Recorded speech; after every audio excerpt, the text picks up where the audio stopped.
In జనరల్‌గా మామూలుగా ఏం చేస్తారు పీపుల్ అంటే లైక్ అప్‌కమింగ్ ఒక 6 మంత్స్ వరకు ఆ సేవింగ్స్ ఏవైతే ఉంటాయో అలాగా పెట్టుకుంటారు. జస్ట్ ఇన్ కేస్ జాబ్ పోతే గనక లేకపోతే ఏదైనా సిట్యుయేషన్స్ మనకు వస్తే గనక దాన్ని హ్యాండిల్ చేయడానికి ఒక 6 మంత్స్ ఎక్స్‌పెన్సెస్ అయితే అలాగే బ్యాంక్‌లో పెట్టుకుంటారు.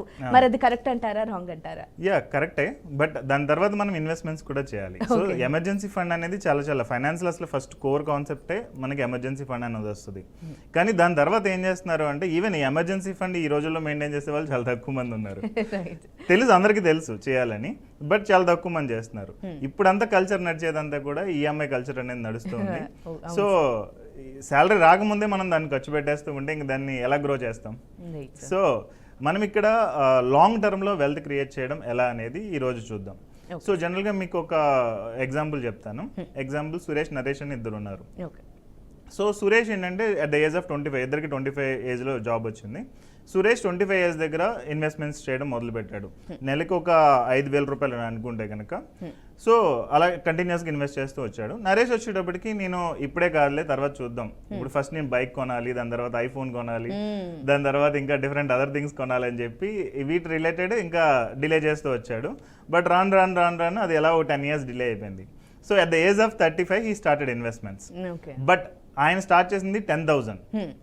ఫస్ట్ ఆయన స్టార్ట్ చేసింది ఓన్లీ 5,000. బట్ రెండో ఆయన స్టార్ట్ చేసింది అప్రాక్సిమేట్ 10,000 రూపాయల దాకా స్టార్ట్ చేశాడు. బట్ వీళ్ళిద్దరు డిఫరెన్స్ అనేది హ్యూజ్ ఉంటుంది.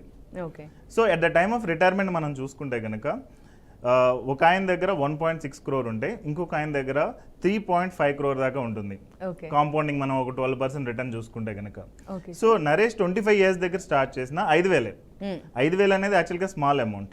కానీ ఎర్లీగా స్టార్ట్ చేయడం మూలంగా కాంపౌండింగ్ అనేది ఆయనకి ఫేవర్గా వర్క్ చేయడం అనేది మొదలుపెట్టింది. అండ్ ఇంకొక ఆయన 10,000 ఇన్వెస్ట్ చేస్తున్నాడు. అక్కడ 5,000 అంటే ఇక్కడ 10,000. కానీ ఏంటంటే తక్కువ టైం ఉంది. ఇక్కడ 35 years అనుకుంటే ఇక్కడ ఓన్లీ 25 years టైం ఉంది. సో దీని మూలంగా అక్కడ చూసుకుంటే కనుక ఓన్లీ 1.6 crore మాత్రమే ఉంది. ఫైనల్గా ఇంకేం చేయలేం కదా.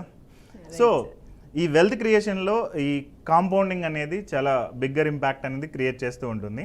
సో ఈ రోజు అయితే మనం దీనిలో ఒక 5 points గురించి డిస్కస్ చేద్దాం. Okay sir.